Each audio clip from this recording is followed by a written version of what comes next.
Like I said, it happens, and hopefully some kids can learn from it, but just don't get caught. I'm down to dunk. And I'm down to dunk. I'm down to dunk. This is J-Dub, and I'm down to dunk. I'm Shea Gilgeous-Alexander, and I'm down to dunk. This is Lindy Waters, and I'm down to dunk. I'm Mike Muscala, and I'm down to dunk. This is Jay Will, and I'm down to dunk. This is Kenneth Williams, and I'm down to dunk. This is Lou Dort, and I'm down to dunk. We say this is Lou Dort, and I'm down to Dort. This is Lou Dort, and I'm down to Dort. Cracklin Oat Bran? Have you had Cracklin Oat Bran? No. No. Okay. But it's healthy. Are you a big Oat Bran guy? I'm a big Oat Bran guy. Okay. I think I would switch it with Fruity Pebbles.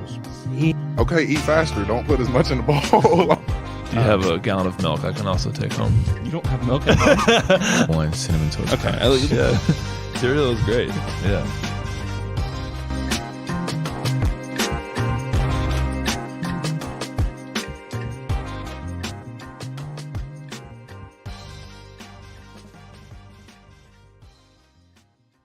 Welcome to Down to Dunk. I'm your host, Andrew Schlecht. We're part of the Athletic Podcast Network. With me, as always, on Wednesdays, my good friend Alex Speers. Alex, what's up? What's up, Andrew? I almost made it. I almost made it all 3 hours of the exit interview pod on 2x speed. Wow. I made it to 2 hours, 39 seconds, and 39 minutes and 29 seconds. Pretty good by me. It's a lot. I left the worst for last. Who? Jang was last. Oh, I was actually going to ask if he did an interview because I hadn't heard him yet. He did. There's still just like, he's really young. The language barrier still exists. Like, he's a very, very nice guy.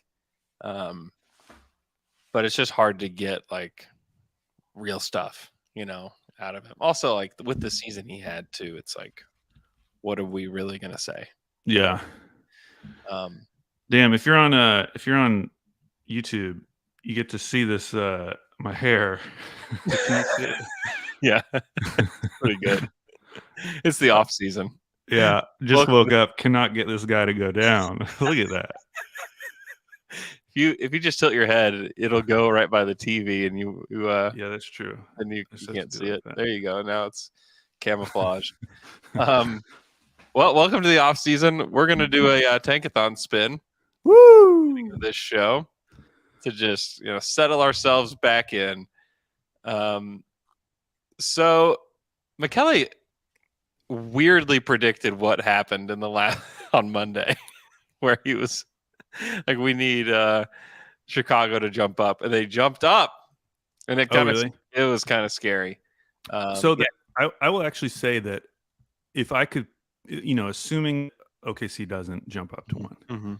If I could order the teams in order of preference, I honestly think I would put the Bulls number one because it's funny for multiple reasons, and it's a team that could kind of use a boost like that. I mean, it is bailing out their GM, but anyone who gets number one is going to be bailed out. I mean, if any of these GMs are on the hot seat, Detroit needs bailed out. Yeah. Houston needs bailed out. San Antonio doesn't necessarily need bailed out because they're still so early, but like Portland and Charlotte. Yeah, all these GMs buy themselves maybe like an extra 5 years if they land the number one pick. So like none of these teams deserve it, but I think it'd be fun if Wemby was in Chicago and the Bulls were brought back to some prominence. The Wemby City. I mean, the Wemby City. Yeah, I like that. Come on. And plus it forces Dallas down a spot, which is also funny. Which is also hilarious. But yeah. Yeah, the Wemby City. Just print the shirts already if they get the number one pick. Wow, that's good. Yeah. Okay, here we go. Here we go. Portland, right down the street from me. Yeah, Portland gets completely bailed out. That would be also awesome because I would get to go see him multiple times. Do they trade the pick? No. I think even they are smart enough not to trade that pick. You would hope so. This is also a dream scenario of sorts because Detroit and Houston fall.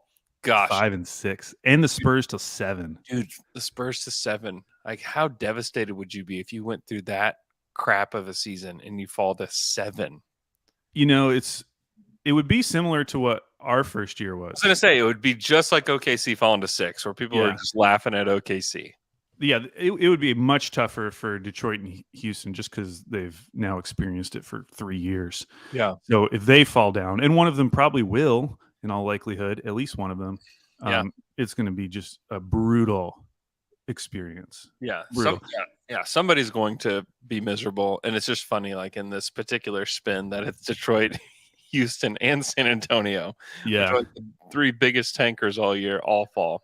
But yeah, I'm interested in Portland. Number 1, I think they keep it. But as early as number 2, I'm kind of interested to see what they would do. Yeah. I mean, I've talked about it. This is like, I have secondhand anxiety for Blazers fans going into this summer, just because it is such, I mean, the only time we really experienced that was the 2016 season, where you knew you had this deadline. KD's going to make a free agent decision at the end of the year.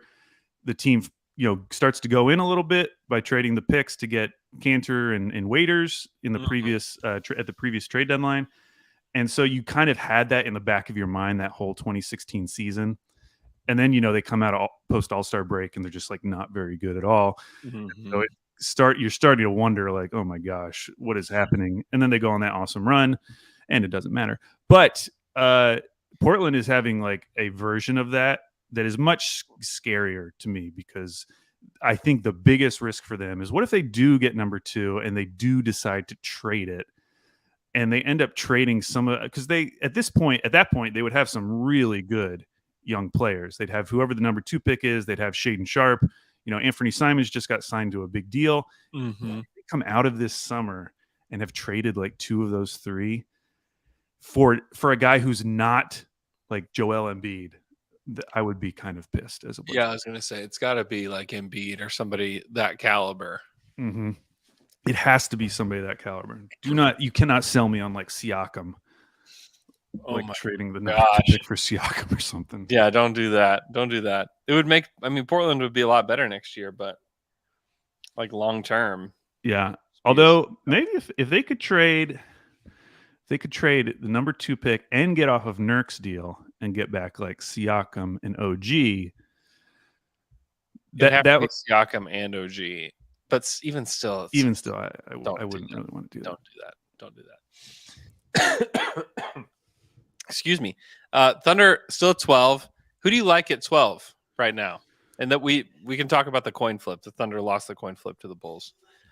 Yes, that is why the Bulls are in the 11th. It wasn't a coin flip, but it kind of was spiritually.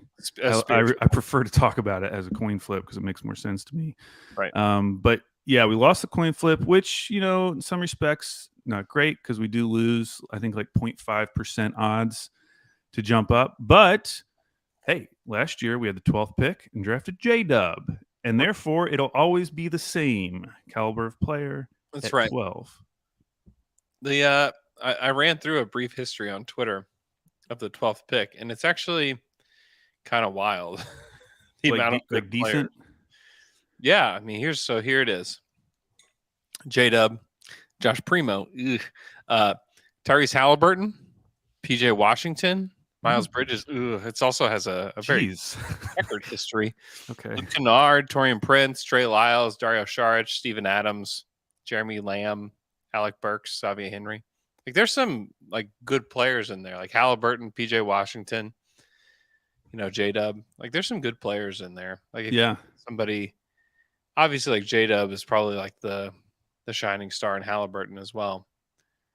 But I wouldn't expect that. But if you can get somebody the caliber of like PJ Washington or Steven Adams, like that, you're feeling pretty good. Yeah, so we're looking at the Tankathon mock after you spin. Yeah.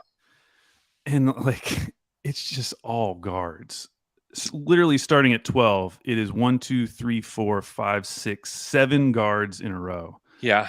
Point guards are shooting guards. Tallest one is, I guess, Jet Howard is tall. I didn't know he was that tall. Jet Howard's tall, but like, he's not a Thunder guy. So And that just doesn't excite me because I don't want to be a prisoner of the moment, but you watch that Minnesota game, and obviously there's not a lot of teams like Minnesota.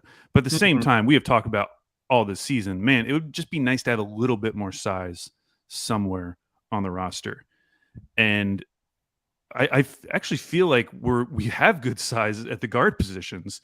Like Shea's pretty big for a guard. Giddey's huge for a guard. Dort isn't super tall, but he's obviously very stout. Yeah, plays big. Yeah, he plays big. And I just wish there was like some size anywhere in that range. I mean, you have to drop all the way down to Chris Murray. I don't know how you feel about Chris Murray. He's like the first guy with any size in that group. Yeah. And it doesn't particularly use his size like to his advantage either. So I don't know. So I guess what I'm saying is that I'm not thrilled with the options thus far. Maybe I will fall in love with one of these guards. The truth is, though, like somebody in this class isn't going to change like the Thunder's physicality out the gate. Like there's no one that's just insanely jacked. I mean, Jarris Walker is like the only guy that's like insanely jacked, but like Jarris Walker's not going to come in and change the fortunes of the Thunder next year. If he was super jacked, perhaps. Yeah, I don't think so. You don't think so? He's a nice player, but I'm not like fully convinced that he would just like start right off the bat. Yeah, for OKC. I'm gonna be attracted to players like Dariq Whitehead just because what he did in high school and knowing that he's a shooter and knowing that he has some size. I mean, he's all the way down at 25 in this mock. Yeah. I totally understand why people are off of him based on what happened at Duke. But I'm not. I haven't found my guy yet. All right, in this range, and I just don't love the idea of taking another guard. Yeah. I mean, now that we have Isaiah Joe, and if you have any hope left for Trey Mann, like that feels like it's kind of out the window if we take another guard. What do you think of Trey Mann's exit interview? Did you get to it? Yeah, that was the last one I listened to. It was kind of sad. Yeah, it was kind of sad. I mean, it sounds like he just had a really rough year, which we can only judge based on what we see on the court and what we see in terms of playing time and rotation. So I could tell it wasn't a tough season for him. Yeah. But to hear it from him, and it sounds like he has a really good group around him. He mentioned Kenrich as one of the guys who kind of helped him throughout the season. Yeah. So I think to have that type of season, OKC is probably one of the best places to have it because you do have a ton of support. But yeah, I mean, that's probably going to happen to multiple guys over the course of the next couple of years because you just can't play everyone. And if you do have like a down season as a young player on OKC, like it's very easy to just fall out of the rotation because someone like Isaiah Joe is just going to suddenly step up and shoot 40% from three. And it's like, well, we're playing Joe now. And it all makes sense. And the Trey Mann experiment just kind of gets shelved for a little while. So yeah, it was a little sad, but understandable. Yeah, definitely. I'm worried about Trey. I hope that he has a good summer. He really needs to have a good summer in order to get back on track. Rayon Rupert, 6'7", 7'3" wingspan. Yeah, declared for the draft today. Our guy Sam Vecini is a big fan of Rayon. Big fan. Okay. So, yeah, I am intrigued. He's very thundery. Oh my gosh. I am already on the record with saying this is like a very thundery player. Size for position, has feel for the game.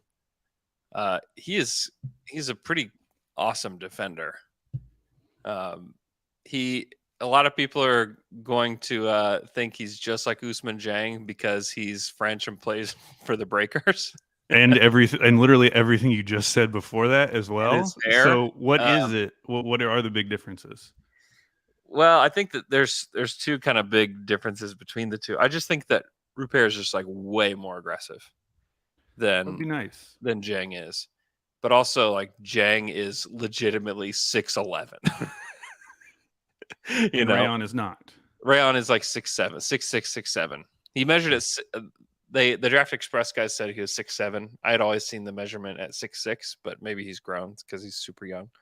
But yeah, that's those. I mean, they're similar in a lot of ways. Even their hair is similar, but Repair is just like way more aggressive of a player. And so, like when we're talking about the kinds of guys that the Thunder like to draft, I mean, he definitely checks all the boxes. Like size for position, multi-skilled, Yeah, can play multiple positions. I mean, if you're at 12, he's definitely like a swing worth taking, I think, because you look at some of these other guys and it's a ton of combo guards, like Nick Smith and Keontae George and Cason Wallace are all like combo guards that are going to be in that range. Man, they're so close. I do wonder if they trade up, because there are a lot of guys. Like I'm looking at Tankathon, which I know is not like the perfect mock draft, but from 7 to 10, they have Jarris Walker, Cam Whitmore, Grady Dick, Taylor Hendricks. Like if you were just in that range and could snag one of those guys, I would instantly be like much more excited than the type of guys we're talking about right now. Now we know that somebody, and it may be Rayon, is going to jump up, excite everyone, and one of these guys is going to hit. Yeah. And so maybe it is him. Yeah. Yeah.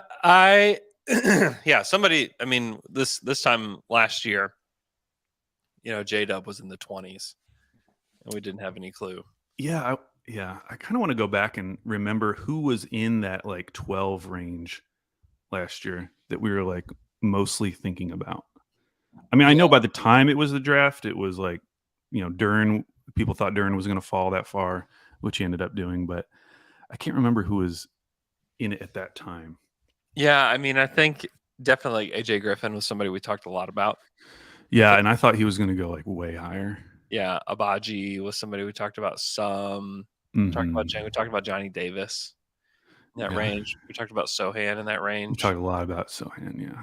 Yeah, which I feel pretty good about. He had a good rookie year. So he's a wacky player, but I really like him still.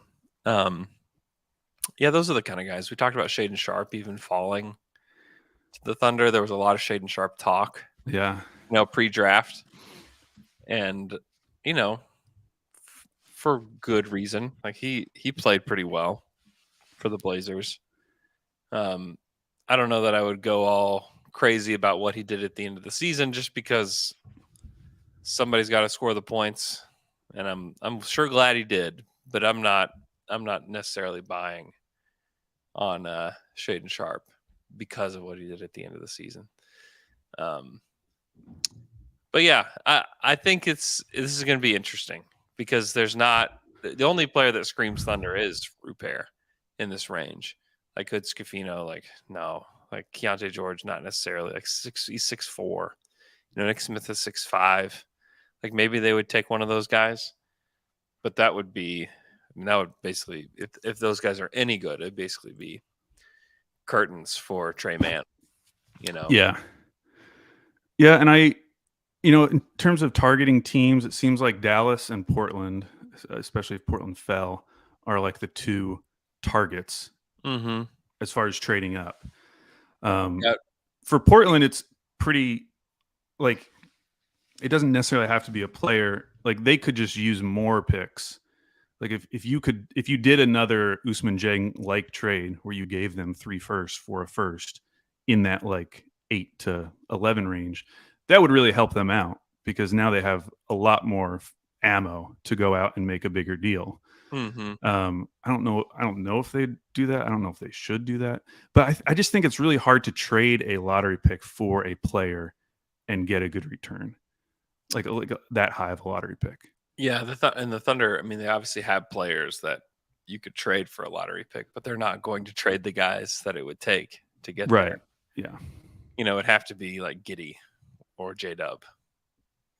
Yeah, I mean, teams already feel like so awesome about the players they drafted because like, they spent all this time doing it. And so they would have to feel so much better and above that for whoever they could take with that draft pick to even consider that deal, which is why I think if Portland does trade it, I think the most value they're going to get is just trading it for more picks. Yeah. Now maybe there's a deal with Toronto for like one of their guys, but I don't know how I feel about that. Yeah. I wouldn't feel great about that. Maybe at like 5 or 6, I would feel good about one of those Toronto guys, but not in like the top 3. Yeah, and it'd probably be OG. You're getting him for a year. Yeah. In exchange for the 5th pick or something like that is so scary. Yeah, it is really scary. It's really scary. But yeah, I am this is a weird draft. There's a lot of guys that I just don't think would fit or be drafted by the Thunder in very many scenarios. A lot of them. Even like the 6-7 range. Like I think Jarris Walker would fit fine. Yeah. I think Anthony Black is definitely a Thunder player, but like Cam Whitmore, no. Grady Dick, I even wonder about. Like, is that guy really a Thunder type of guy? Like, I know he shoots it really well, but I just don't know that he does everything else that they want. Hendricks, I kind of feel the same way. Like, I like Taylor Hendricks. It's not hard, and Grady Dick for that matter. Like, it's not hard to imagine how these guys would fit with the Thunder, but do they fit like the complete mold of a Thunder player that the team wants? Is like a completely different question at times. And so I don't know. I'm very interested to see what direction they go with this pick. And maybe they trade up, maybe they trade out, Maybe trade out. Whoa, that would be disappointing. Maybe they're at 12 and they're just like, yeah, we don't necessarily like anybody here. We're going to trade it for, 2 picks down the road or something like that. Like that I wouldn't be shocked by that. I'd be disappointed by that because it leaves a lot less for us to talk about. Yeah, I know everyone keeps saying like next year's draft is so terrible. Oh my God, it's the worst draft I've ever seen. I like the top of this draft, but I kind of feel that way about this draft. Yeah, I know. I kind of feel the same about it. And there's always going to be players that are good in every draft. Like the 2020 draft was one where everybody was like, oh my gosh, this draft is terrible. This draft stinks.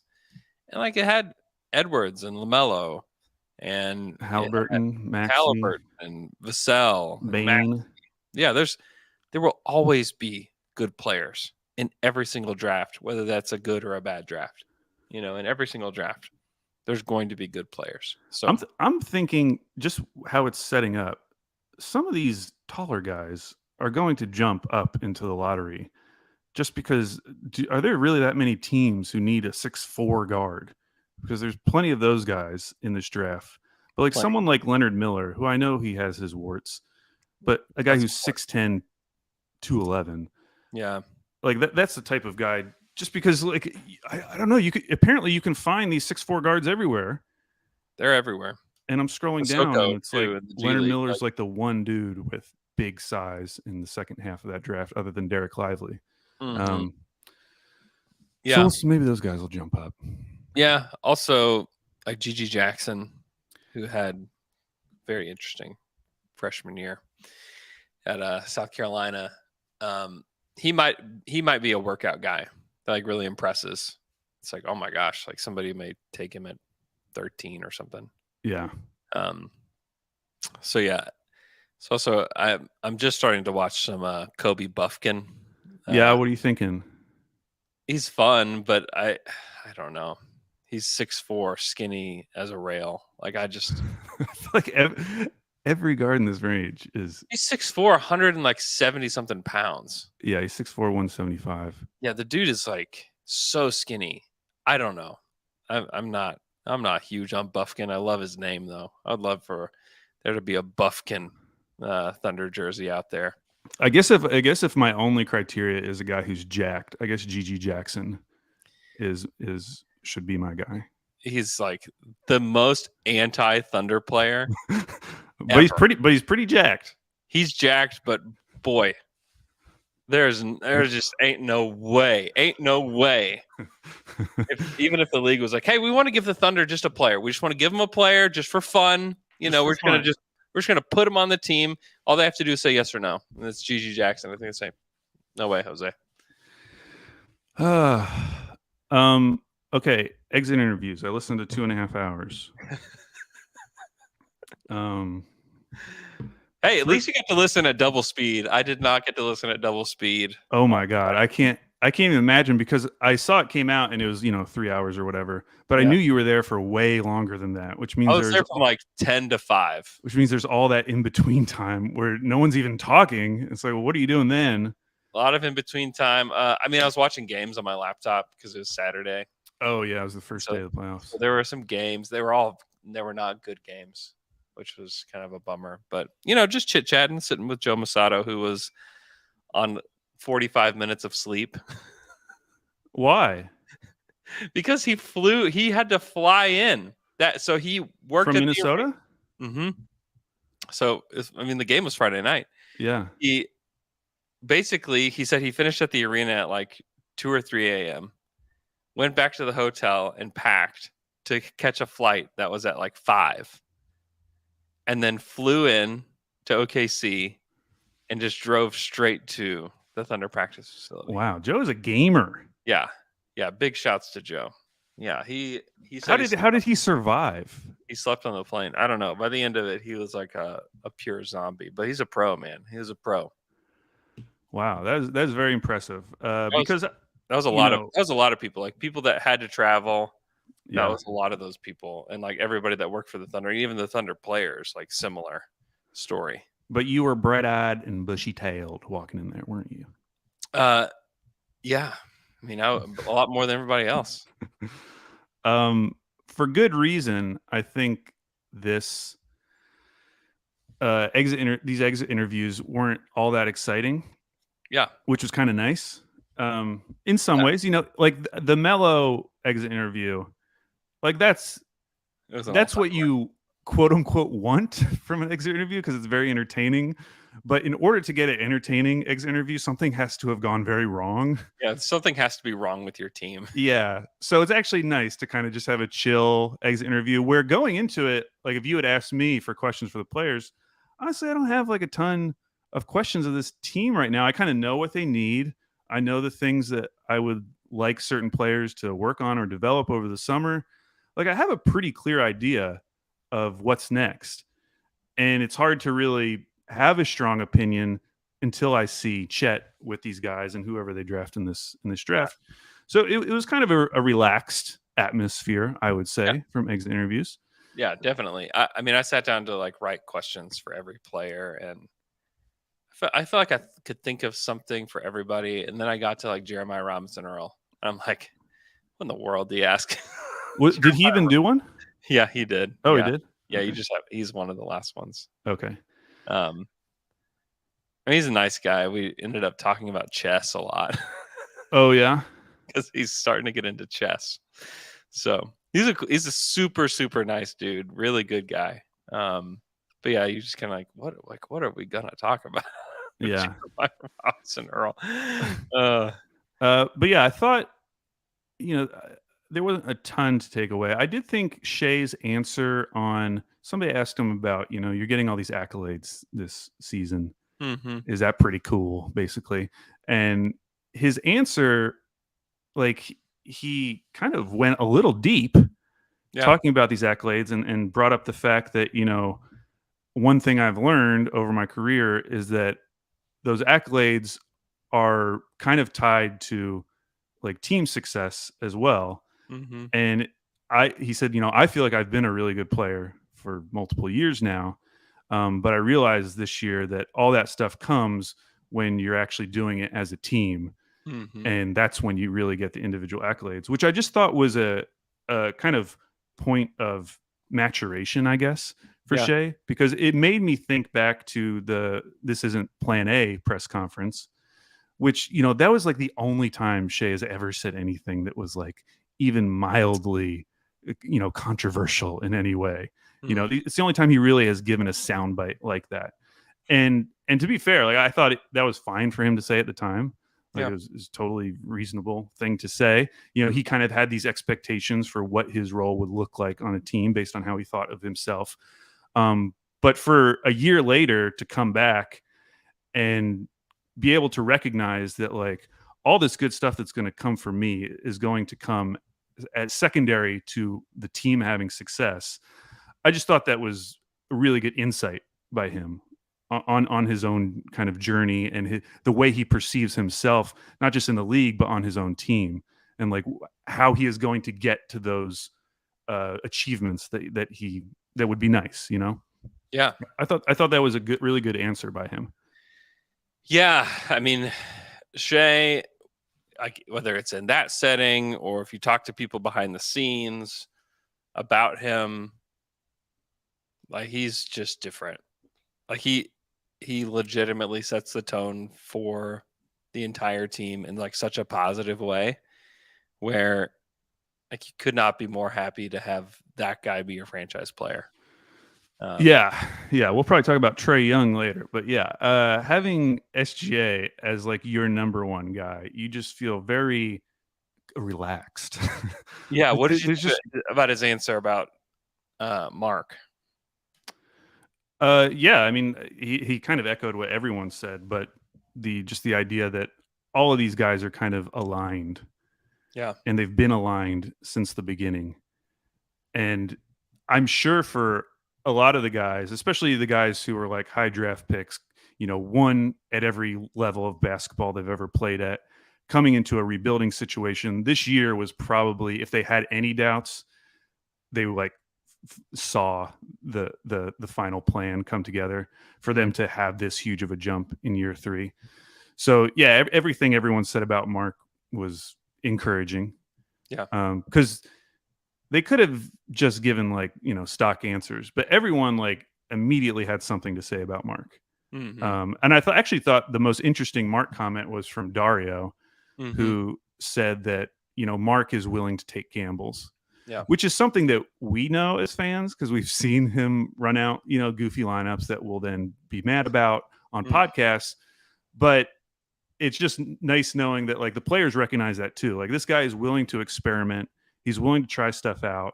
Not all of it's going to work, but all the players like understand that seemingly. Yeah. And that's really good when you think ahead to this team being in a playoff series, hopefully next year. Having someone who is willing to make those adjustments, which obviously was one of the things that we always used to get on Scott Brooks for, not willing to make adjustments in playoff situations, or even Billy Donovan playing Steven Adams. So yeah, all that was great. I appreciate that. Going back to Shea, I think it was Wiggins' comment about, like he was describing like what sets Shea apart. And he said it's the way he can like hyper focus on one thing. Other guys might try to like improve all these different aspects of the game. Shea kind of likes to just focus on one thing and get better at that, which made me feel like, okay, we might have like a 3-point shooting season from Shea at some point where what if that becomes the thing he like zeroes in on? Hey, he's like, I'm going to come back next season. I'm going to be a 3-point shooter. Mm-hmm.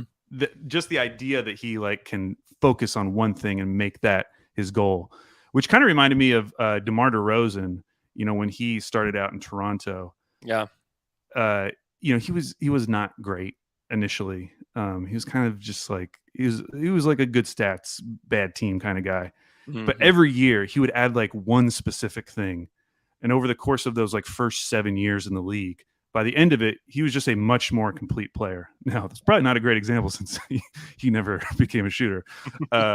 But just he reminded me of that, where like DeRozan would just go and add one thing every single year and come back as a much better player.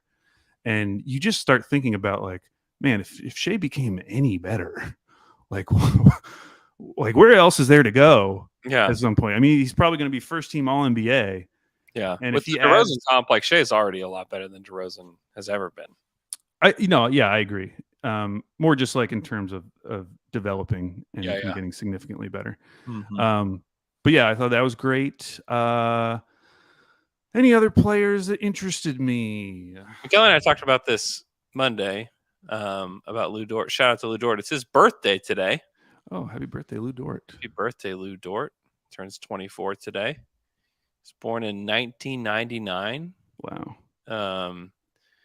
There are only a few players that were born before the year 2000. Gross. that are on the Thunder. Saric was born in 94, Lindy 97, Kenrich 94, Shea 98, Wiggins 99, Isaiah Joe 99, and Lou Dort 99. Everybody else is after the year 2000, which is just kind of wild to think about. But Lou just having a little bit of self-awareness, just saying that in order to improve his efficiency, he just has to take the right kinds of shots. And like, he's aware that sometimes he gets to the rim and is like kind of rushing things. It's like, yep. We all saw that multiple times a game. And but also like it should get easier, like regardless of what he decides to do. One, the shot attempts are probably going to come down, but two, the shot attempts that he is going to get are likely going to be even better. Because defenses are going to pay way more attention to Chet than they paid to Jay Will. Which should open the floor for everyone else. Yeah, that's why I've just like refused to be worried about Lou Dort's fit on the team. I'm not going to refuse to worry. I'm always willing to worry, but I'm willing to wait and see. Yeah. I thought what Chet said about, this is the first time I've gotten to rework my shot. Yeah. I really want to become elite at shooting. Mm-hmm. I do think that would be a key for Dort. Like if you can have an elite shooter in that starting five, I mean, if Chet was coming in and shooting like 40+% from three, you get the improvement that we kind of all expect from J-Dub, which he talked about shooting as well. And then if you got some improvement from Shea, all of a sudden, like it makes it a lot easier to envision the future with Dort in that lineup. Yeah. So that was good to hear from Chet. I mean, I kind of expected that because I do think shooting will be a big part of his arsenal.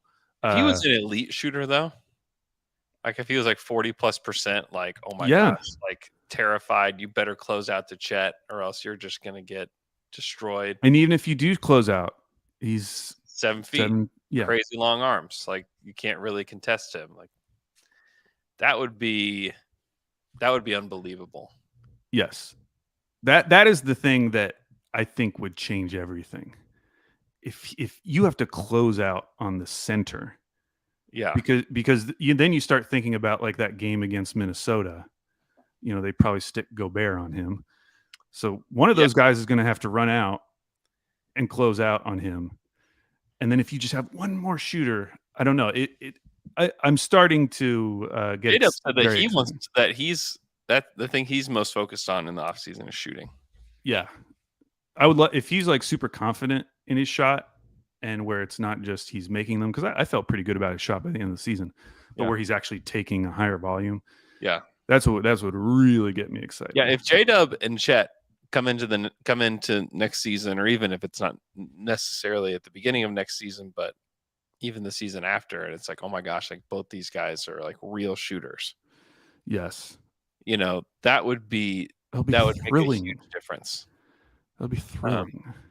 Do you think, I mean, and J-Dub talked about this, that he doesn't necessarily think of himself as like a power forward, and he's not a power forward traditionally.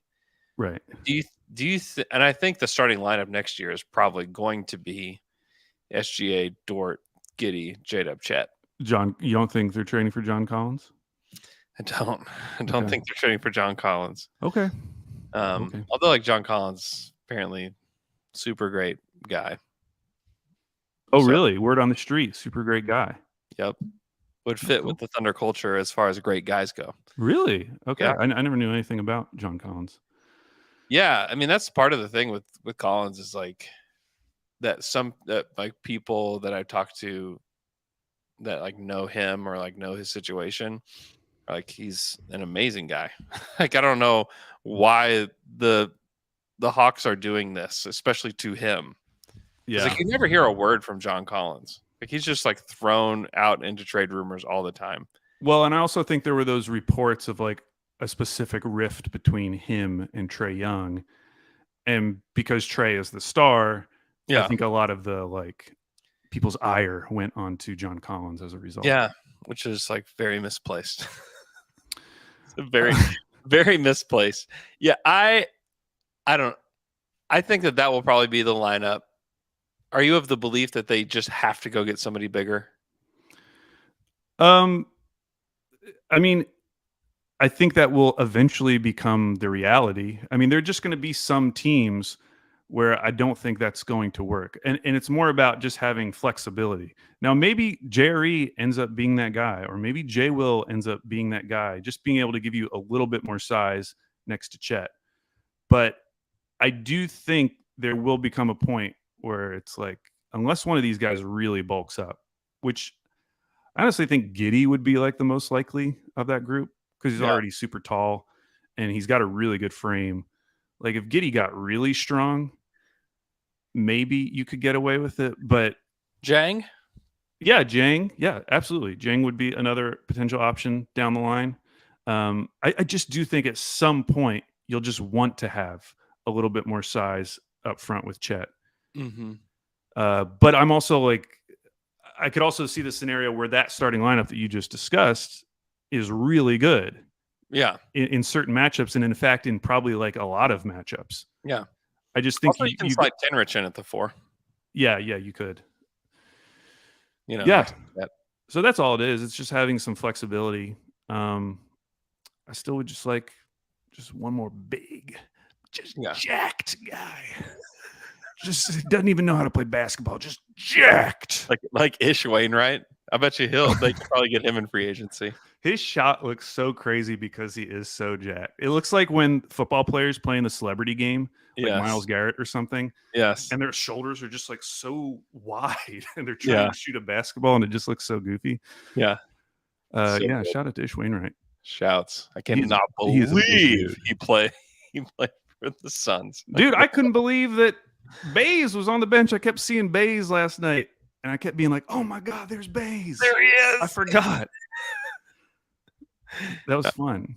You know, they're searching. They're not searching that far though. Yeah, they haven't searched to Bays yet. Do you think they will get to the point? Do you think Bays will play any like meaningful minutes, not just garbage time? No. In the series, you don't think they'll ever get down to that point? No. Okay. No. I mean, if they were going to, I think that would happen in game 1. Yeah. The problem for Bays is that like the other guys they're choosing between are just kind of like more quote unquote 3-and-D guys. Yeah. Who you like don't really trust their shot, but you kind of trust their defense. So he kind of falls into that bucket, and he's probably the worst of those guys. I mean, they have Torrey Craig, Josh Okogie. So I do think he obviously offers maybe a little bit more height than those guys. He's just not as good a defender as those guys are. Yeah. You know, that was always the thing with him, is like he is a better defender than he is an offensive player, but he's also just not that good of a defender. Yeah, he's not like, I mean, we've seen some pretty good defenders in this playoffs already. Yeah. Like Isaac Okoro, for instance. He's had some really impressive moments going up against stay on the court because he's like elite. And that's the thing with Bays. I think Bays would probably still be on this team had he been like an elite defender. Yeah. But Davion Mitchell. Very impressive. Davion was awesome in game 2. I want to play this video of Wiggs. I put it on Twitter, but I just wanted to put it on the pod too. If you're listening to the pod and you want to watch on YouTube, you should watch this particular moment. I just thought like the dude is just pure joy. Here's Aaron Wiggins. Aaron, I think we've all seen just the growth for this season and this team.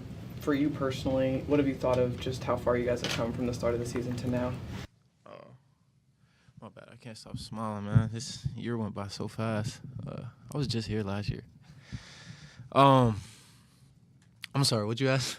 What did you think of the growth? He walked in with like the biggest smile on his face, just walking over to the podium, and then he just sits down. He's like, "Man, just here last year." You know, it's like, yeah. Me too. We're all here last year. He was awesome. He was so much fun to talk to that day. You could tell like he's just like so excited about this team and about just the year that he had. And he should be like, he's a late second rounder that is a legitimate NBA player now. And it's really cool. But he was just so much fun to talk to that day. Do you want to move on to the anonymous survey results? Yeah. Let's take a quick break, and then we'll talk about the Athletics anonymous player survey. We'll be right back.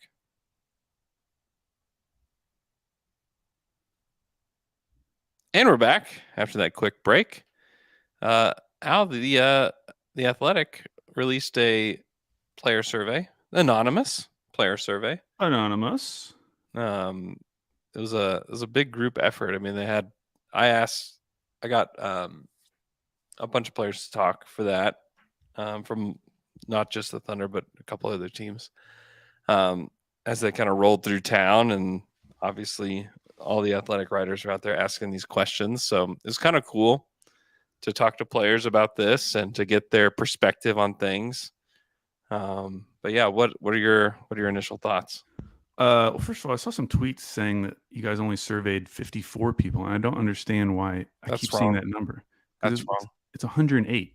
Yeah. It was nearly 1/4 of the league. Yeah, it was over 100 players. Yeah. Yeah.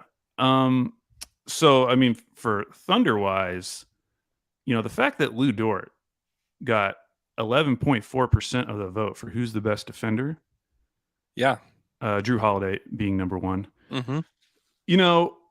That's the sort of thing where if you're worried about Dort's contract in any way, I genuinely think that result should make you feel better, because there are so many stars around the league. Because, like, who is Lou Dort guarding that would, call him the best defender, that really hold Lou Dort in high regard? I know for a fact that Damian Lillard is one of them. Yeah, he's gone on the record about that. Yeah. Yeah, he's been on the record. And when the Blazers were talking about trade targets last summer, Lou Dort came up frequently because Dame is such a huge fan of him. Yeah. So I just think that, for all of Dort's faults, whether it's, finishing or streaky shooting, he has built up a reputation around the league. And this is a reflection of that. The fact that, 1 in 10 of the players would mention Lou Dort. When there's so many other defenders you could bring up. I mean, Lou Dort might not even make the all defense team. Those didn't come out yet, did they? He's not making the all defense team. Yeah, but he has that kind of respect from the players. Mm-hmm. I just think that's cool. I think that's good. It is cool. Whether he's on the Thunder for the rest of his career or whether he's not, it's good that we have a guy who the rest of the league respects in that way. Mm-hmm. Yeah. Because players do have a say in their front offices when they, obviously Damian Lillard is like a public version of that, where we actually heard about the list that he told Joe Cronin of, like, guys he would like to play with. Jeremy Grant was on that list. Yeah. But that happens more than just in Portland. Yeah. I mean, stars have a lot of say in this league. And I bet Lou Dort's name comes up a lot, Andrew. Yeah. Why would you not want to play with him? I think that all these guys really like playing with him. All these guys. Okay, moving on. You're building a roster from scratch. Chet Holmgren got 1 vote. Yeah. I will say that you mentioned that you interviewed some of the players for this. Uh-huh. You surveyed them. Uh-huh. Based on some of the answers, before you even told me that, I was going to say, I bet some Thunder players were involved in this, because there are a lot of Thunder-related answers that I don't understand how a player on another team would ever say. Yeah, I was going to say, I know who answered that one. I know who said Chet. Okay. Yeah, I know who said Chet Holmgren. So, hey, as long as you don't know who said Alperen Şengün, because then we might have a problem. I did not talk to them. I would have asked them to reconsider. Yeah, if a Thunder player said Alperen Şengün, we might have a problem. Yeah. Shea was like, Şengün, honestly. God, that would be devastating if Shea said that. But Giannis with 52% of the vote. Yeah. Good reminder about Giannis. I hope he's okay. I mean, I would say that I talked to lots of different players, and there was like one of two approaches to this. One, like, thoughtful, like really trying to answer. The other, like, I'm not giving this 1 second of thought or consideration. I'm just saying whatever name pops into my head, or I'm not even giving you what I really think. I'm just giving you just an answer. Like, I'm just giving you an answer, There were no joke answers, though. I mean, we've seen joke answers before. Yeah. At least for this one question. Yeah, there were. Well, they may have not. I guess maybe they didn't include some of them, but there were like some like kind of joke answers. Yeah. That I got. Yeah. Okay, who's the most overrated player? Yeah. And Trae Young doubled up who came in second, which was Siakam and Julius Randle with 7.4% of the vote. Yeah. Trae Young was 14.8%. Now, for this specific question, you're not going to get everyone to answer. This was only 54 people answering.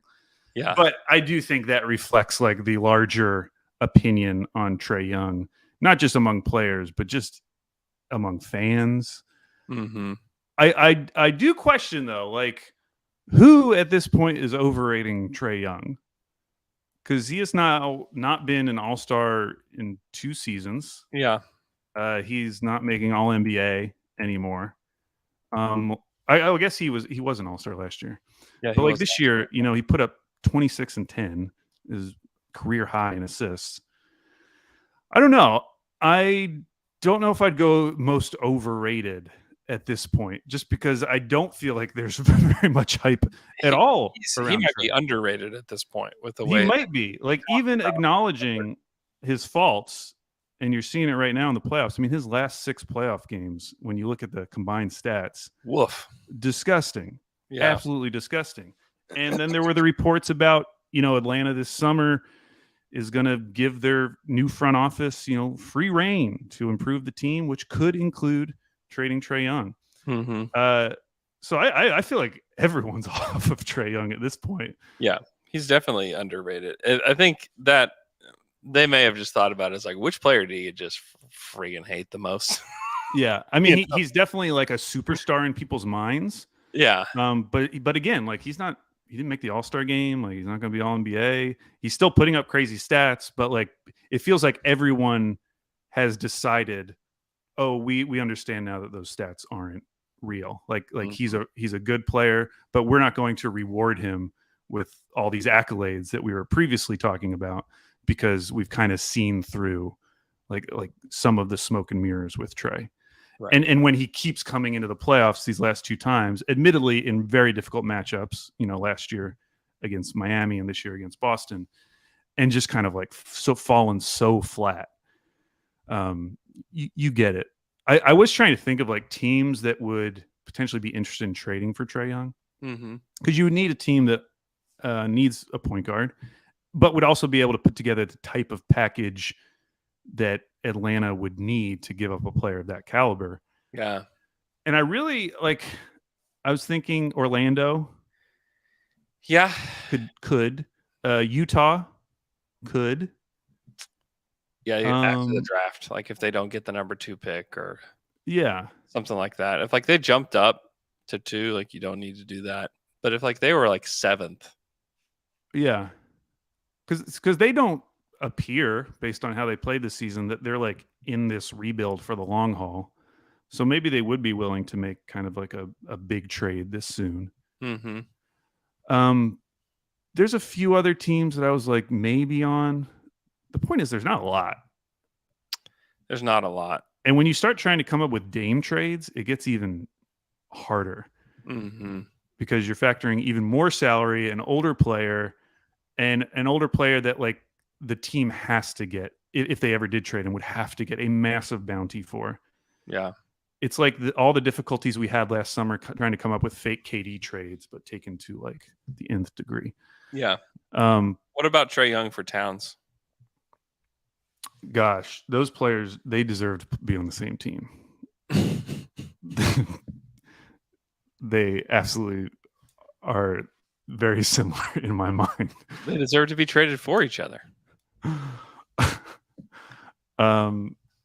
No. Well, I'm trying to think who I would say no for, actually. I mean, I do feel like Minnesota's stuck with Gobert, in which case, I guess going to get Trae would make more sense than continuing this too big thing, which I don't think is going to have a lot of legs unless they keep playing the Thunder. Right. That's kind of what they have to hope for. Yeah. Okay. Yeah. I'll do it. Okay. All right. Fine. I'll do it. Let me see if any Thunder players are on the most overrated. They get any votes. They did not. Yeah. That's great for us. Killian Hayes.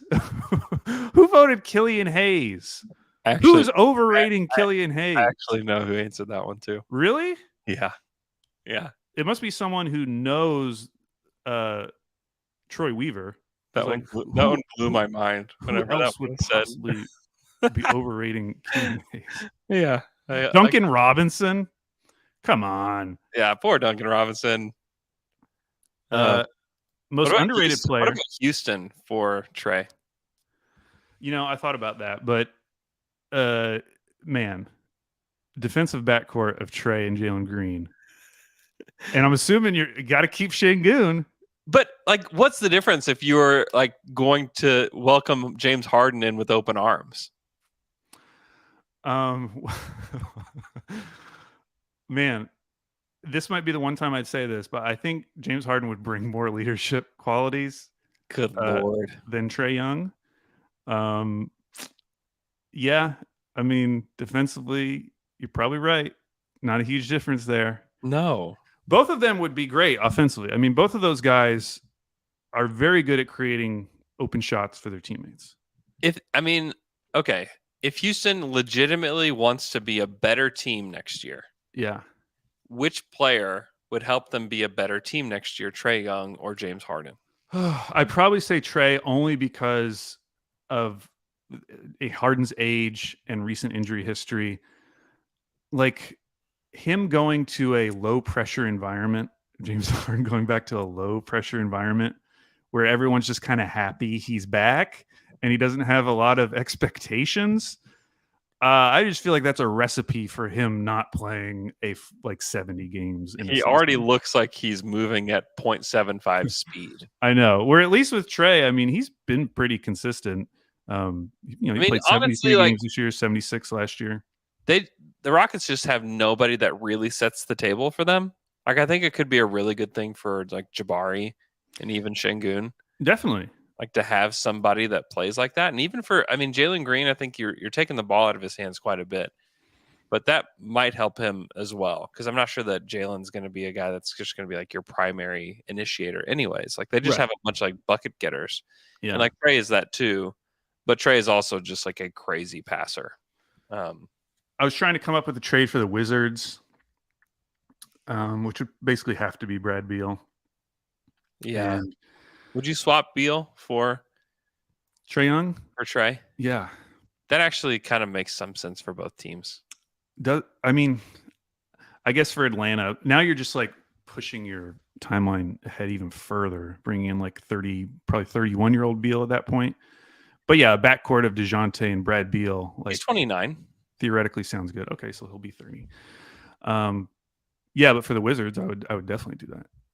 Yeah. And Trae would be he could be a wizard. He could be a wizard. That guy could be a wizard. They would love him because he would push them to the play-in. Perhaps. Now, underrated player, Drew Holiday, number 1. Shai Gilgeous Alexander, 11. Players were much more willing to answer this question.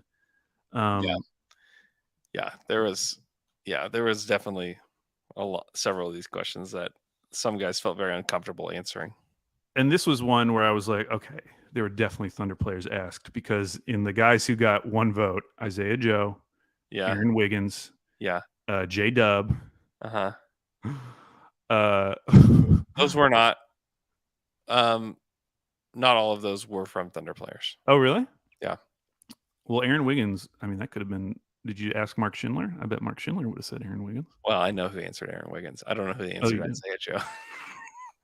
Probably a really disgruntled Sixer who's mad that Morey gave him away. Yeah. Isaiah Joe, also just pure joy to talk to the other day. Yes, I listened to his. He was great. He's a good guy. Yeah. Everyone's a good guy on this team. All funny names. Christian Wood. Do you think Christian Wood said that? Most underrated player? Who voted for Christian Wood?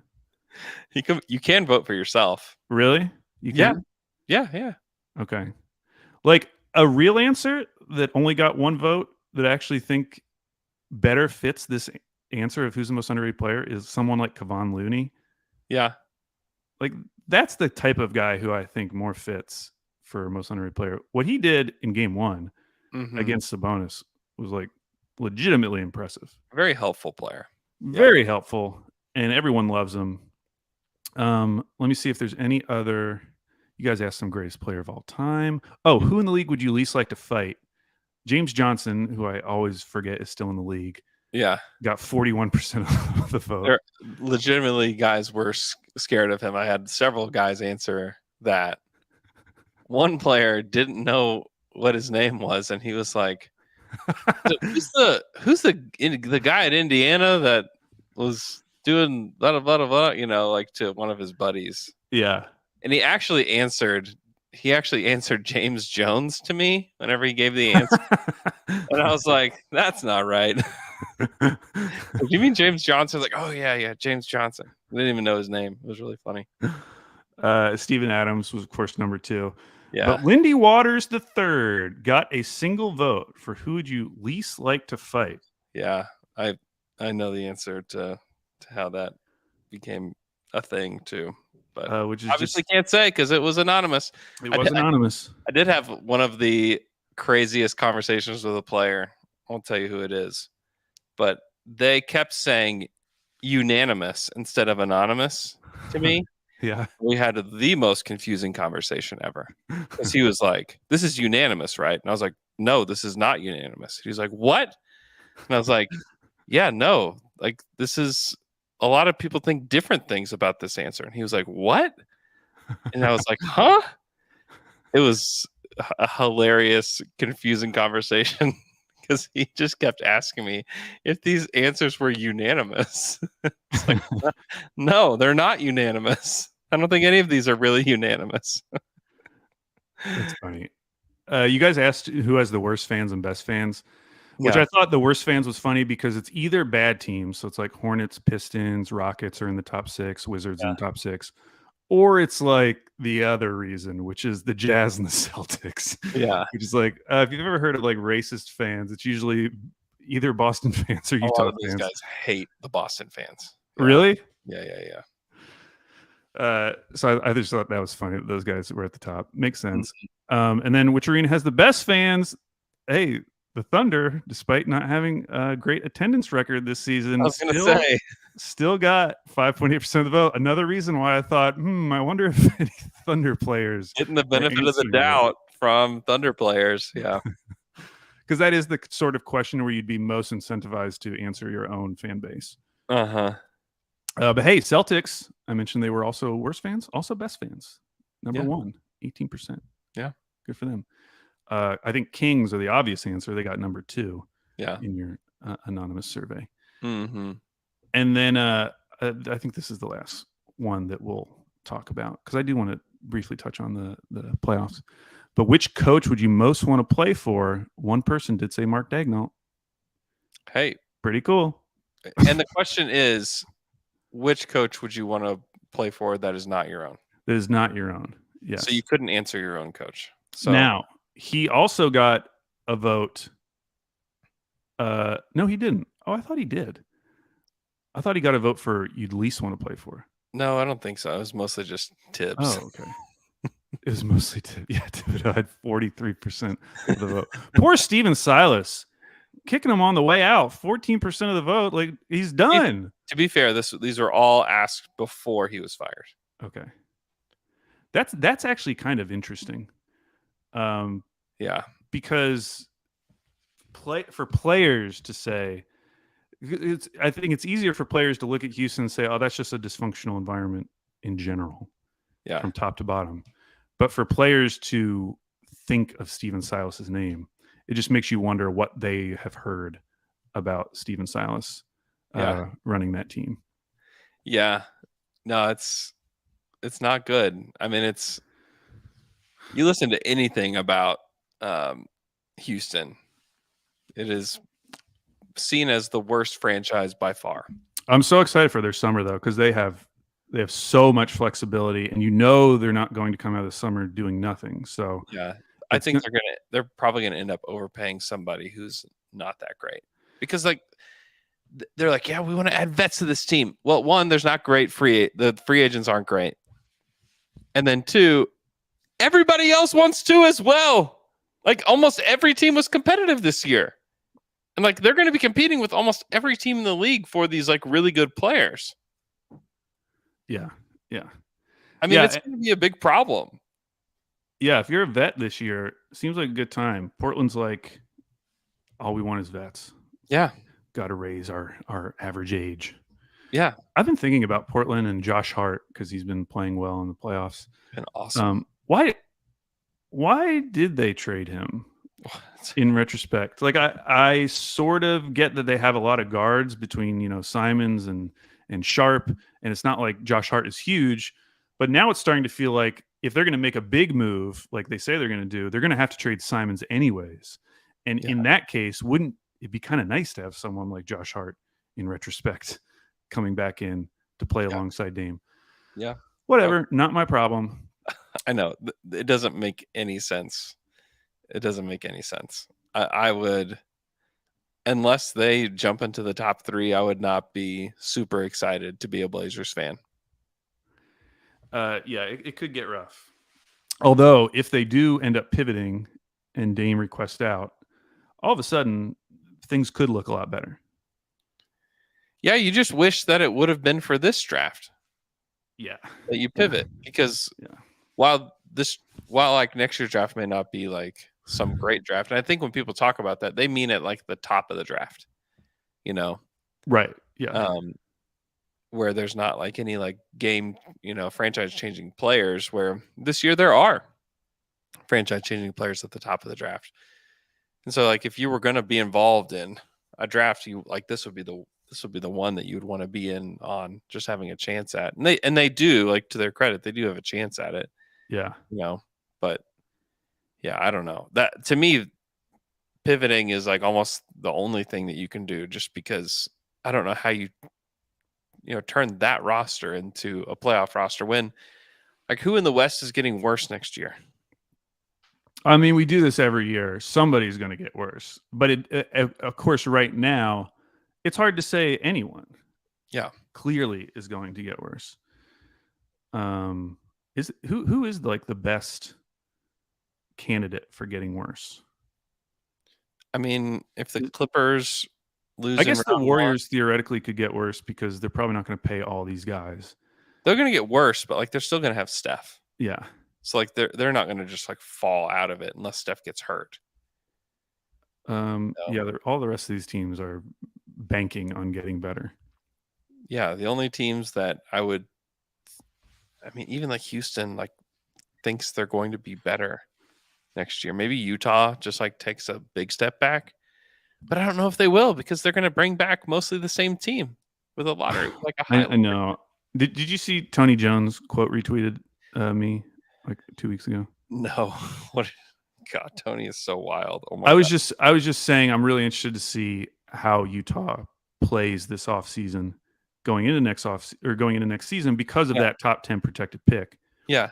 And he quote retweeted just saying like, I don't think this team could land a top 10 pick if they tried next season, suggesting, like they were so good when they were trying this season. Yeah. That like, how are they not going to be better? But I just feel like that's what every fan base says. And inevitably teams take a step back when you're not expecting it. And I think for a team, especially like Utah, I mean, I just think there's a chance that they come in next year and all of a sudden all the magical things that happen this year don't necessarily carry over. Yeah. And the same could be true for the Thunder. Like the Thunder could come into next year and win like 44 games and it feel kind of like a disappointment, even though they got slightly better. Like that's the kind of stuff that can happen. Like if the West is better, there's going to be fewer wins to go around. Like this was a very down year for the West. And so everyone's wins were probably boosted up a little bit, like in terms of the teams who are in that middle to lower range. If everyone's a little bit better next year and we kind of reestablish the Western Conference, like if KD comes back and the Suns are all of a sudden like a 8-win team, those wins have to come from somewhere. And so I do think there are going to be teams that are disappointed who might be better than they were last year, but aren't going to win as many games or not win significantly more games than they won last year. I think we just have to recalibrate like what a good season looks like if next year looks similar to this year. You know, if this is the Western Conference we're in, then I'm like, oh, the Thunder could win 50 games. Like I would be hyped.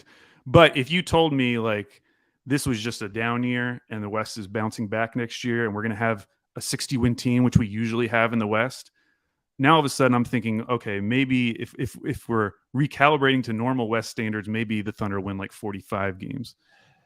Yeah. Which would be a great season, but it's also only like 4 more wins than this season. And it might seem disappointing in the moment. How about like Phoenix won 45 games? You know, this like season. Yeah. Yeah, but they had so many injuries. Like I know. Booker was out forever. I know. I mean, the Warriors 144, the Clippers 144. Steph out forever, Kawhi and PG out forever. Like all these teams got just annihilated with injuries, and it contributed to this idea that the West is down. And I'm just saying, like, what if they just get a normal health year next year? The West is going to be significantly better. Yeah. This is the worst Western Conference in our lifetimes. Oh, I know that. I also just wonder, like, is it possible for like the Warriors and Clippers and Lakers to have a normal season with the kinds of players that they have, with the injury histories that they all have? You know, is it even possible? You know, I think 1 or 2 of those teams will get more lucky than they did last year. Because this year you could kind of look at a lot of teams and say they just got unlucky. Yeah. And the team that most benefited from that obviously was the Kings, because they were healthy the whole season. They had their continuity, like their 5-man lineup data for their starting lineup was awesome because they were able to play so many minutes together. Mm-hmm. I just think next year is going to be a little bit different. It's going to be a different Western Conference. And so that's the only thing that's like holding me back from getting too excited about the Thunder. I am still going to be very excited, Andrew. Yeah. I'm still going to take whatever over they give me.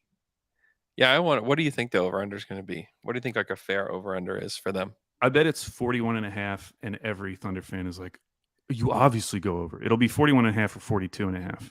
Mm-hmm. And it'll seem like so low. I mean, had they not had that 5-game slide, they would have gone over that. I know. That's what we're going to tell ourselves. That's what we're going to tell ourselves. You know, Shea didn't get COVID, and Kenrich didn't go out. Still Kenrich going out. You just wonder what things would have looked like had he just not gotten hurt. Yeah. You know, because he made a pretty big difference, and they probably would have been closing with him at center. Yeah, it really will be interesting to see where they post the over-unders going into next season with all these teams having down years. Yeah. Because you could see a Suns over-under, if they come in healthy, being like, 57.5. Oh, my gosh. It can't be that high. I don't know, man. They were a 60-win team the year before. They brought back the exact same team, and the only reason it I know all got screwed up was because Booker was out for so long. Yeah, Chris Paul's 2 years older though. Hey, they're going to trade him for Trae Young. They have no There's depth. my Trae Young trade. Gosh, if the Hawks did that, holy smokes. We're over an hour. Yeah, I feel like we're just chatting at this point. Just chit chatting here. Off-season chit chats. It's fun. The league is still really fun. The Thunder there's a lot to look forward to with this team. Oh, before we go, Sam Presti's talking tomorrow, 11 a.m. Tomorrow, 11 a.m. Yep. Do you know if it's if there's a time limit? No, I don't think so. I think. Do you have any questions prepared? Oh yeah. Been thinking about it all week. Okay. Yep. Yeah, hey, you better hold his feet to the fire, Andrew. Ask him why we didn't win 42 games. You have any thoughts on anything that you would want to ask him? Off the top of my head, I'd have to think of it. I'd have to form it into a good question, because if I say a question right now, it'll just sound dumb. Yeah. Hey, if you guys have questions that you would want Sam to answer, you can just tweet them at me. Or you can put them in the comments below. Right down here. He will be forced to answer them because he is going to answer everything. He's going to answer everything. He talked for 2 hours and 13 minutes last year. Yeah. So, hey, while you're here on YouTube, we got a bunch of you guys in the chat. Thanks so much for joining us on YouTube. Hit the like button. Just hit it right down here. Whoops. Here. Whoops. I think it's right Whoops. here. I think. Hit the like button. Thanks so much for joining us. If you are listening to the podcast, which is a vast majority of you, please subscribe to our YouTube channel. Just search Down to Dunk on YouTube. Hit subscribe. And then you can hit the little bell as well to get notifications for when we go live. And then you can hop in the chat, just like Grape Ape here, just like Riley Nestor here, just like Dre. So, yeah, hop in the chat. It's fun. It's fun. Okay. Go Kings. Go Clippers. Let's go Kings. Go Clippers. Man, I still have a hard time rooting for the Clippers. I don't know. I'm kind of loving it. I had kind of forgotten playoff Kawhi, and he is so scary. Yeah, he's a monster. He doesn't even he doesn't blow by you. He doesn't. He just bodies you, and you're playing good defense. Like a lot of those Suns players, especially when Booker's matched up with him, Booker's right up on him, and it just does not matter. And the shots he takes, it doesn't even look like a beautiful shot. He's just kind of doing all these pump fakes, and then just throws it up, and it's just automatic, and the ball goes in the net the same way every single time. He's the Terminator, man.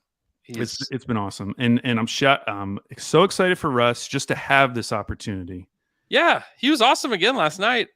For him to go through everything he went through with the Lakers, where it really felt like we might be coming to the end of this ride, and for him to get this shot, regardless of what happens in the future, just to have this shot on this stage against KD, I just think it's really cool. Yeah, I agree. It is disappointing to me, though, that this is a first-round matchup because Kevin Durant or Kawhi Leonard's going home after this series. Yeah. I don't love that. I'm fine with it. Who do you most want to see go home? Kevin? Of those two teams? Yeah. Yeah, I would find it pretty funny if, first of all, I think we've gotten so much from the Clippers. We've taken so much from them. I think I'm realizing I'm finally at the point where I'm ready for something nice to happen to them, Really? Wow. I'd be fine if they made a little run. Would not bother me at all. Not In me, fact, I'm I greedy. cheered on a little bit because who cares? We won't have our pick this year. So it's just maybe give them something a little nice. Yeah. I did have my first basketball feelings for Russ in a long time at the end of that game one. Oh, dude, that play he made on Devin Booker. It made me feel good. I felt good inside. That's one of the best defensive plays I've ever seen from Russ. Yeah. Ever. When you consider the context, the time of the game, who the player was, Devin Booker. It was that moment where I thought Russ is going to have another 5 years in the league. Yeah. Yeah. And I don't know what it'll do. Because if he can do this, then I think that he just opened up a new chapter of his career. Oh, yeah. I mean, that's UCLA Russ. That's Olympic Russ. Yeah. If that guy's still in there, and he'll get some money. He'll get some money this summer. Go Kings. Loving that series. Draymond was suspended for game 3. Isn't that great? And also, I'm really glad they did. I'm really glad they suspended him. And it's not because of the stop necessarily. It's everything that happened after the stop. I was actually wondering if he hadn't done everything because Adam Silver was in right there where he was pointing. I know. If Adam Silver wasn't there, or if Draymond just hadn't done that, would they have suspended him? If it was just the stomp. I think that if he doesn't do all those things afterwards, or he's shouting at the crowd, shouting profanity at the crowd after he stomps on somebody, and then goes to the podium and said, I had to put my foot somewhere. If he was just man, I was really unfortunate. I really did not want that to happen. He did grab my foot, which upset me, but I shouldn't have done that. I think that if he just said that, I think he's playing in game 3. 100% playing in game 3. But the fact that he just basically was I had to put my foot somewhere. Yeah, he kind of admitted that there was. I mean, he didn't directly admit, but he suggested that there was some intent behind. And I mean, Draymond's obviously been involved in a lot of things like this. Yeah. When he pulled down, I think it was Brandon Clark in last year's playoff. Like that one looked pretty bad. This one looked really bad. The replay of this one, because you can see the moment where his foot like picks up, accelerates down. I was thinking about this. Okay, you're going to get $100,000, Andrew. Would you rather Draymond Green do the Steven Adams play on you or the Sabonis play on you? You have to choose one or the other. Gosh. So you're getting stomped on your chest or you're getting nailed in the nuts. Kicked. Oh, a bruised sternum seems really bad. I know. I think I would go with the nut shot too. I think I might go nut shot as well. Because one, I know what it feels like. You know, it's not going to be a new sensation. It's going to suck. Terrible. Oh, it's going to be terrible. Also, I've got 3 kids already. If it like jeopardizes anything, I'm all right. Whereas like Sabonis, at least, I mean, he's a professional athlete. He's got some padding. Yeah. He's got good muscles there. Yeah. I have very little protecting my poor ribs. Die. And it's over my heart, Andrew. You could die. You might be dead. Yeah, I was actually. It reminded me of the worst nut shot I ever had, which was in middle school, on a field trip, school field trip.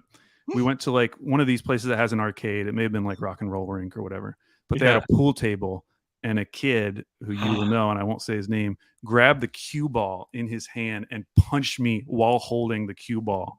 And I was out for like 30 minutes, like could not do anything for 30 minutes. Call him out right now. I can't, and I'll tell you why after. He deserves a call out. Wow. Man. Yeah, I'm really glad they suspended him. It showed like Adam Silver like showed that he's got some cojones by suspending him. He deserved to be suspended. That was like, it's such bad optics for the league if you let that guy play in a game. It's just such bad optics for the league. So I'm glad. And to be clear, like as all the negative things we're saying about Draymond, we need villains like Draymond who are this open about being villains, who actually deserve it. Because yes, you have players like Dylan Brooks, but like Dylan Brooks hasn't won anything. Like Draymond's a Hall of Famer, 4 rings. Oh yeah. To have a player of that stature be this kind of villain, it's good for the sport. Oh, so I appreciate his presence in the league, even if I do not like him in certain situations, many situations. Yeah, no, it's great. And it also gives the Kings like a better chance to win, which would be amazing. If they go up 3-0, woo!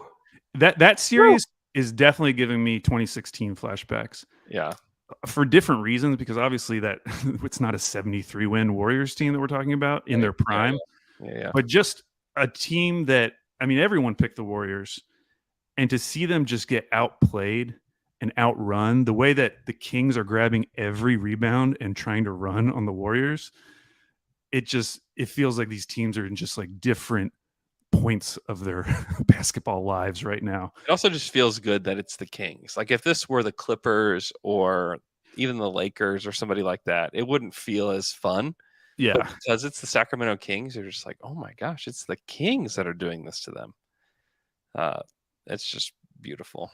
It's beautiful. You also know that like when Draymond does this kind of stuff, he's in desperation mode typically. Like he usually doesn't do this when like things are riding high. Like he does this when they're in desperation mode. And if this ends up being the end, meaning like if they lose this series, Draymond's a free agent, he goes to the Lakers or the Mavs or something. Right. And the core of the Warriors is finally broken up. Mm-hmm.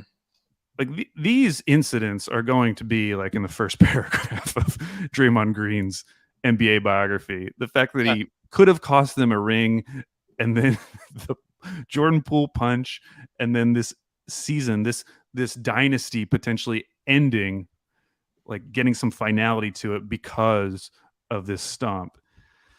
He will leave if they lose in round 1. Who will be calling Draymond from the parking lot? Yeah, that's the question. Who's it going to be?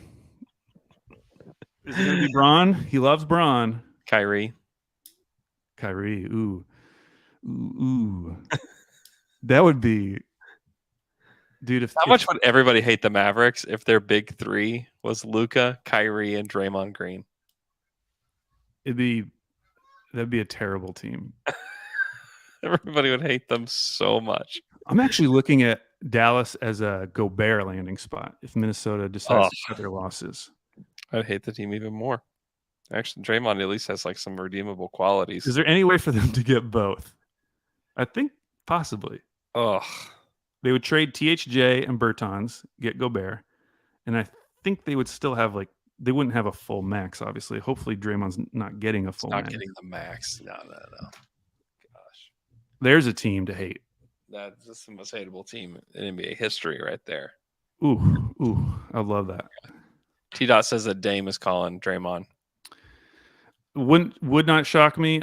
They have no way of doing it because one of their fatal flaws was signing that Nurk deal, and I just don't know if you're going to be able to move that Nurk deal without giving up like multiple picks because he has 3 years left. I was going to say not going to be able to do it. Not going to be able to do it. Yeah, for sure.